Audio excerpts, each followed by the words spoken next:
મિત્રો આ વિડીયો જુઓ, પહેલાં આ વિડીયો જુઓ, હું તમને બતાવું. હવે જુઓ તમે, આ એક કસરતનું સેન્ટર છે, એમાં આ બેનો કસરત કરવાઈ છે.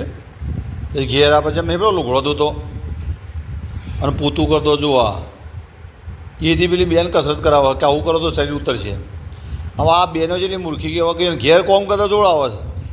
ઘેર તો રાખ્યું છે પેલું એ કોમવાળી, અને ઘેર નહીં કરવું કારણ કે ઘેર તો સ્ટેટસ બગડી જાય. અને હવે ઘણા તમે જુઓ તો આ કેવું કરે છે. એટલે આ બધા હાલ આ જે બધું ચાલી રહ્યું હોય ને એ બધું અવળું ચાલી રહ્યું હોય. ઘેર તો વધવું જ નહીં કોઈને, ઘેર મોડો જ રાખી દેવાનું. તમે પેલી બહેનો ચોક જીમમાં જ હોય છે શરીર ઉતારવા માટે. હવે એક હનું કરાવે છે ખબર છે કસર જીમવાળી? લુગડો ધોવાની, ઘેર પૂતું કરવાનું, લુગડો ધોવાનું. પેલી પેલા પાછા પગે બેઠા બેઠા પૂતો કરતા, લુગડો ધોતા. હવે એની કસરત કરાવે છે. બોલો હવે આ બહેનો અને શું કહેવાના બહેનોનું ખરેખર ઘેર કોમ કરતાં જોડાવે.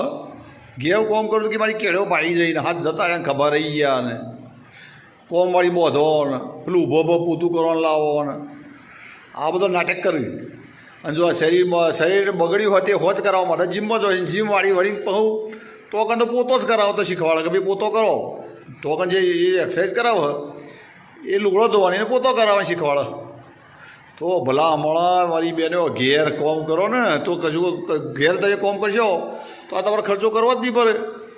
એટલે મિત્રો ખરેખર જાગૃતતા લાવવાની છે. જે આપણી ડોશીઓ કોમ કરતી ને આપણા વડીલો એમનો શરીર ખડતલ હતો કાકા જાતે કોમ કરતા. અને આપણે શીખાય છે તે ઓયથી ગાડી લઈને જીમમાં જવાનું, જીમમાં કસરત કરવાની, તો જઈને સાયકલ ચલાવવાની. એટલે ભાઈ તું સાયકલ ચલાવીને જીમમાં જ આગળ પણ એના કરતા. એટલે આ બધું આવું છે કે દેખાદેખી થઈ ગઈ છે કે અમે જીમમાં જઈએ એવું બતાવવા. પણ કહેવાનું કે પોતાનું શરીર હાચો તો પોતાના ઘરનો કામ કરો ને તો તમારું શરીર જોરદાર હચવાય. મિત્રો આ વિશે તમારે શું કહેવું છે? તમારા વિચારો જો કરજો. જય હિન્દ, જય ભારત.